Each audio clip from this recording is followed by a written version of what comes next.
Good morning. Here's my another devotional for January 5th. This is for the year 2017, but it can be used any year. And as I stated in my first video, if you watched the other ones, or if you haven't watched it, um, I'm gonna start doing online devotionals. Um, Two reasons. One, so I can go back and listen to them later because it's different when you read it. And then if you hear it, as you're working, it will help out. So also I wanted to share with other people.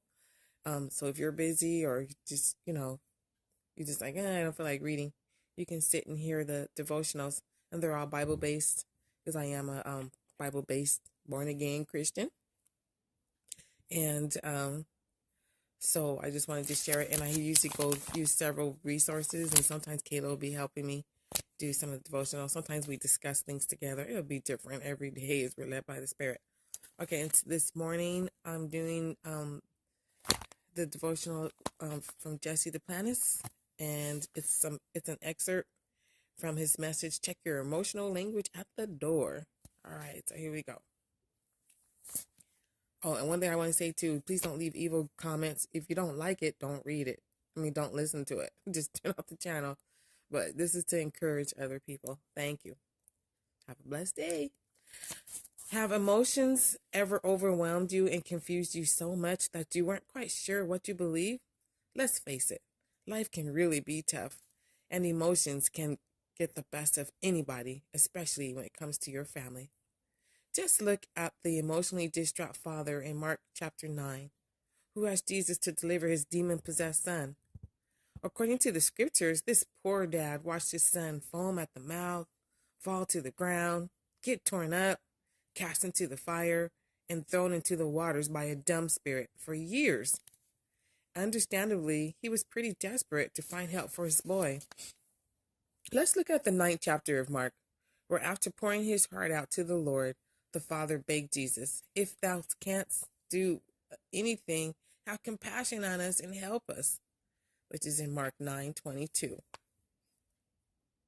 Now, that was a legitimate request. And don't you think by then Jesus said something that really challenged the Father's faith?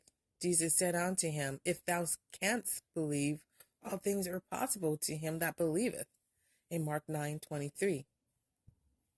At this point, Jesus revealed that the Father had a role to play in the miracle he wanted for his son. Jesus asked the Father if he could believe for it. He didn't ask the dad to cast the devil out. Jesus just wanted him to believe. That's when the Father said something really crazy to Jesus.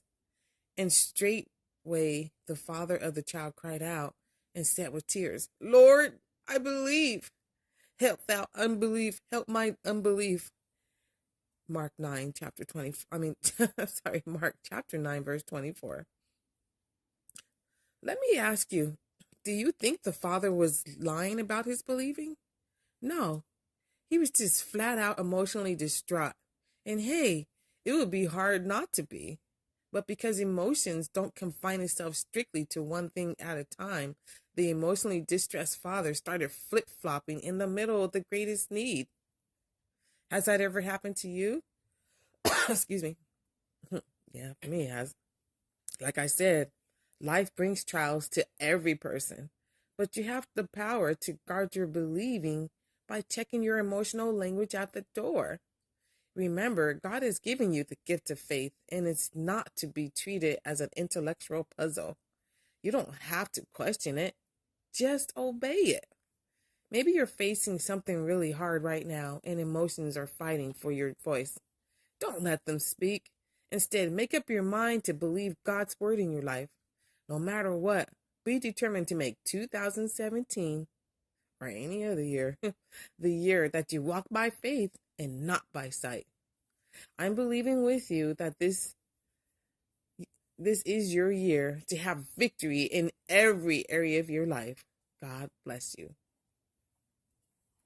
Have a good day.